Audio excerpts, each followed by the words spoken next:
Thanks for looking in on your Saturday night. I'm Lee Pleck. Let's get straight to breaking news at 9. The yeas are 57.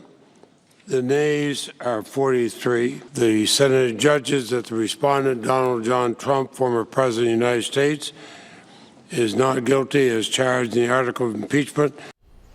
Well, in a day of twists and turns, the second impeachment trial of former President Trump comes to an end with an acquittal. The Senate voting 57-43, just 10 votes shy of a conviction. Let's go now to Fox News correspondent Ray Bogan with the latest reaction from Washington. Former President Trump has just been acquitted in the shortest presidential impeachment trial in history, just 5 days. Not guilty as charged. Former President Trump is not guilty of inciting an insurrection after a 57-43 vote.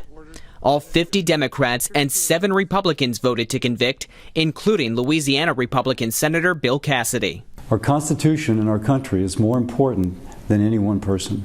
In a speech moments after he voted not guilty, Senate Minority Leader Mitch McConnell declared the trial was unconstitutional, but said the former president is culpable. Former President Trump's actions preceded the riot were a disgraceful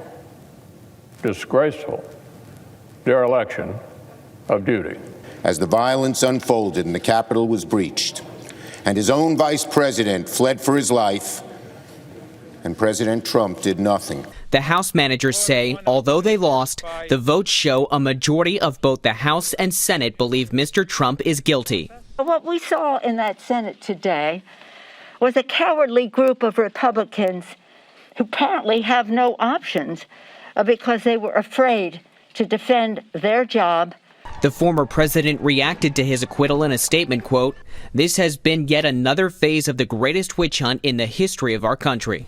Mr. Trump also hinted at some type of a comeback, saying it's just the beginning of his movement and he'll have much to share in the coming months. In Washington, Ray Bogan, Fox News. And Alabama Senator Tommy Tuberville also reacting to today's acquittal, and we quote, "After hearing the arguments presented, I voted to not convict for a number of reasons, including the fact that I don't think the Senate has the authority to try a private citizen. Our country is hurting from a global pandemic, and rather than addressing the serious needs of our constituents, we wasted a full week of an unconstitutional trial. Now it's time for us as a country to move on. We need to remember that at the end of the day, we're all on the same team, the American team. Both sides can do better at remembering that," end quote. Well, breaking news update now. Family members confirming Devon Jones has been found. The 20-year-old from Mount Vernon had been missing since Tuesday. Mobile County Sheriff's deputies telling Fox 10 News Jones ran into the woods near Coy Smith Highway and Bird Pit Road after crashing his car head-on into an SUV driven by Valerie Holt. She was sent to the hospital by helicopter. We've reached out for an update on Holt's condition as well as to see if anyone will be charged. Well, 2 crashes claiming 2 lives here in Mobile County. The latest taking place this morning on Grelot Road. Mobile police say 20-year-old Samuel Walker was traveling westbound when he crossed over onto Hillcrest and lost control of his vehicle, flipping before crashing into a sign at a nearby business. Then on Thursday, 44-year-old Thelma Johnson was killed after her car left the roadway, striking a utility pole. Troopers say the crash took place on I-10 East, about 2 miles west of Mobile. Aaliyah's Highway Division investigating. Snow and ice continuing to wreak havoc across the U.S. At least 12 people injured after wintry conditions caused this 21-vehicle pileup in Nashville. Police say it happened around 8 this morning near Old Hickory Boulevard on I-24. Fortunately, no deaths have been reported. However, today's crash comes just 2 days after this massive pileup in Fort Worth. More than 130 vehicles wrecking out near downtown on I-35, killing 6 people and injuring dozens more.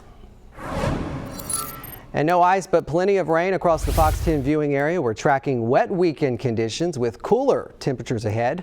Meteorologist Matt Barentine joining me in studio with the breakdown. Matt, the story here, cold and wet.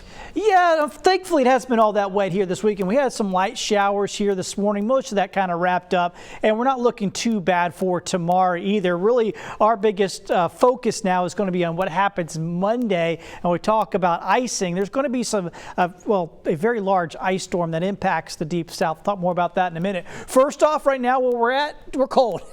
I mean, anywhere east of 65, west of 65 right now is in the 30s, so it's chilly. Then going east of 65, temperatures are in the 40s. So cold night out there here for us. There's the rain. That's the good news.